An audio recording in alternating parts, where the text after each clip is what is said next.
Hello everyone, it's me again, Steedo. Now I do want to say fair warning, these are rough translations, but I think I did get everything in point. So without further ado, let's just get on with this. Now this part is pretty throwaway, it's just talking about how we saved the future and teamed up with Goku and Vegeta. And the 6 states about expert missions and raid bosses, where 6 people take on 1 individual enemy. So that's all that part is. All of this is just Bandai Namco talking about, hey, we made this many copies of Xenoverse sell, and we have all of this crazy DLC going on. It's just a bunch of text just hyping up DLC. Although they do make one interesting statement, and they do talk about DLC 8. It's very loose, but you can see where there's 2 exclamation marks every time it's them referring to DLC 8. Because whenever the 2 exclamation marks are there, it's always the symbol followed by 2 other characters that we cannot see. And this also does confirm that we are only getting 2 characters in DLC 7, which is a bit depressing, because the other extra packs had 4 characters. Extra pack 1 and 2 had 4 characters, but 3 and 4 only have 2. So that's it's a bit sad, but again, there's only so many more relevant characters they could give us. I know some people might ask for Pycon, but in all honesty, they're just going to give us characters like Topo and others, who are a lot more popular and do way better in terms of sales. So expect those. Now, a lot of these screenshots, or at least these ones that you've seen, these are just higher resolution ones that we've seen from V-Jump. I think it was maybe 2 months ago, V-Jump. And detailing about the clothes. Now, it's pretty obvious UI Goku's wig is a raid outfit, because we do actually have a leak of a dark Ultra Instinct Goku. You know, like when someone gets taken over by Toa and Mira, they get like red eyes and their aura changes to dark.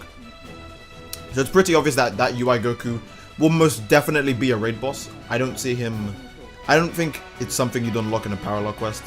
A lot of these things will be locked behind raid bosses, I guarantee. The Janempa one is definitely going to be parallel quest, because we already have a Janempa raid boss. So that's a reward that cannot be taken up. However, it is nice to know that we, do have a bit more information on what is to unlock where. UI Goku's wig is probably going to be hard to get, because the raid boss UI Goku will probably regenerate stamina as well as have his own crazy auto dodge. And he already does an insane amount of damage, and when you make him a raid boss, that damage is just through the roof. I think this is either the second or the last time they mentioned DLC 8 in the scan, but this part does detail to DLC 8. Of course, my scan is very rough and almost not even you don't have to believe anything I'm saying if you don't want to, but these 2 characters here are the DLC 8 characters, and this whole part is talking about DLC 8. I mean, you can see on the screen DLC and 8, it's right above the PS4 and Switch thing. What bothers me is that it didn't say Xbox, but we know it's going to be on Xbox as well. They just hate Xbox so much they didn't bother to mention it. But this whole part is DLC 8, you can see it on screen right now, and it's only going to have 2 characters. So DLC 7 is Baby and Kefla. For anyone who's thinking there'd be more, you have to hold the L. Me as well, I also have to hold the L. I was thinking there'd be more characters in this DLC, but it's just Kefla and Baby. And then after that, obviously we're going to get Topo and 1 other character. It could even be an old character, it could even be a new character. It's probably not going to be Pycon though, because there's not that much demand for him. Now with DLC 7, I am not sure, now that I know there's only at least 2 characters in it, there's actually a very good chance that DLC 7 might come out at the end of this month. I know that sounds like, a dumb thing to say, because there's only 2 days left. But it's a possibility. They do like to release their DLCs on Tuesday.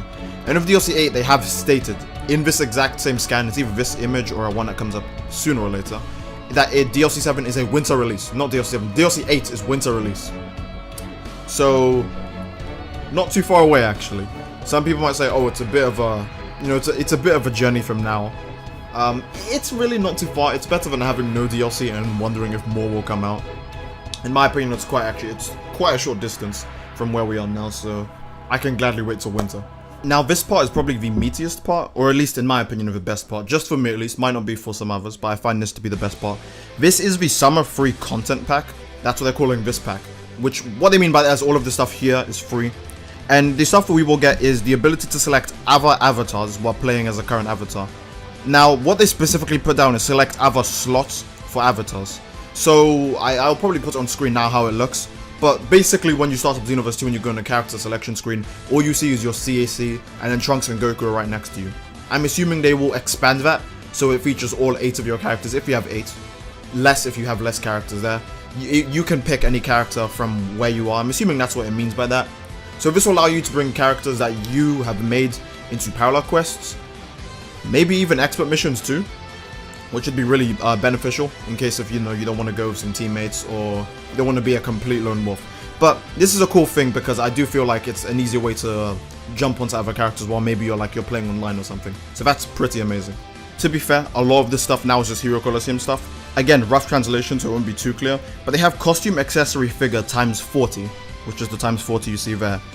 Body free match 20 quests. I'm assuming these are just like descriptions for character skills, because they have stuff like purging skill, character skill, figure battle, NPCs, and they're adding more NPCs for you to fight in figure battles. So I'm guessing that's more characters you can fight in a story.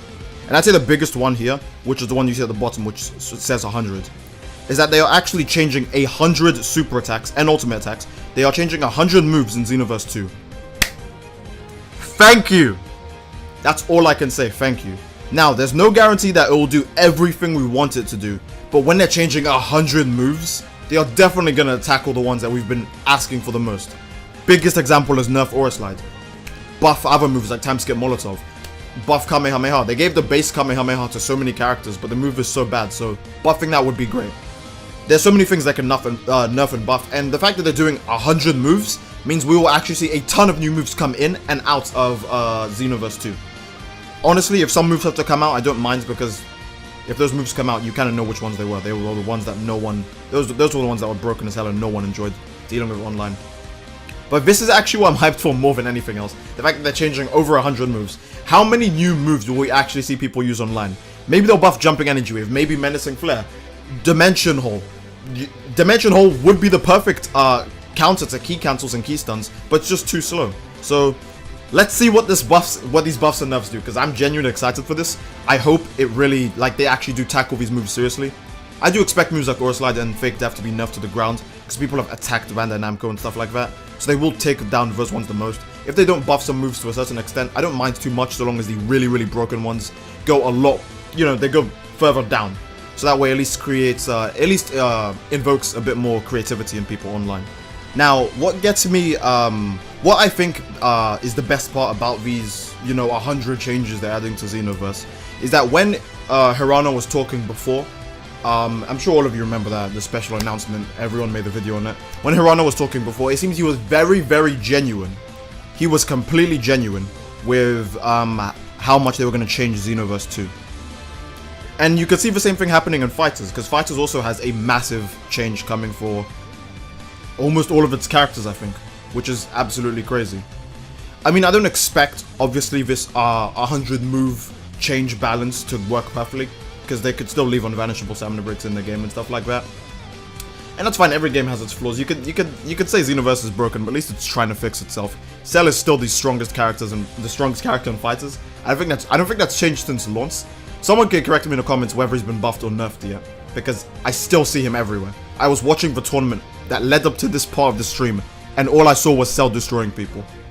In all honesty, no matter what people say about Xenoverse 2, whether it's dead, it's dying, it's this, it's that, the game has a strong lifeline. I will say the game has a very strong lifeline. I mean, and it's got a lot of appeal to people. That's the only reason why they can really do this, and we'll still be hyped and we'll still be excited about this. I mean, even with how much, I rant and complain about Xenoverse in my video, I still get a lot of comments of people saying, hey, the game looks fun, I'll buy it. The game looks interesting, I'll get it. What you showed me of the game looks pretty nice, so I'll get it. So, all of that is very much welcome. I appreciate that I can at least do something for you guys, and make you guys see the good of this game, quote unquote. And of course we have more scans for Baby here.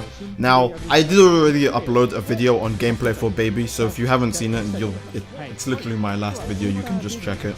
It's pretty nice, it's pretty good, it looks nice. One character they don't have gameplay for yet is Kefla, though. I don't think Kefla is finished as of yet. They didn't show Kefla on stream when they were showing Baby. I think it was pretty obvious that Kefla's not completely done yet. Baby has a lot of cool aspects to him. I think he'll be really fun. You just have to watch. You have to watch the video to see how. They don't show his moveset. They show his super attacks, however, and I do like that. So go ahead and check that out. That should be all for this video. Remember the key points. Winter for DLC 8, which means we should get DLC. We should get DLC 7 sometime. Hopefully Tuesday. That'd be awesome. But most likely probably next week or the week after. That's more realistic. 100 moves are being changed. That's so cool. I don't know how to describe it. That's too lovely. We will get to use more than one CAC at a time. That's also great. Hero Colosseum. Let's be honest, we don't really care. And I mean, I really like what they're doing for Xenoverse 2. They seem to really be pumping life into it. This is a nice big boost of life until DLC 8 can come around and hopefully finish up the whole show. And without further ado, I think that's all. I think that's enough speaking from me. And I hope you guys enjoyed listening. And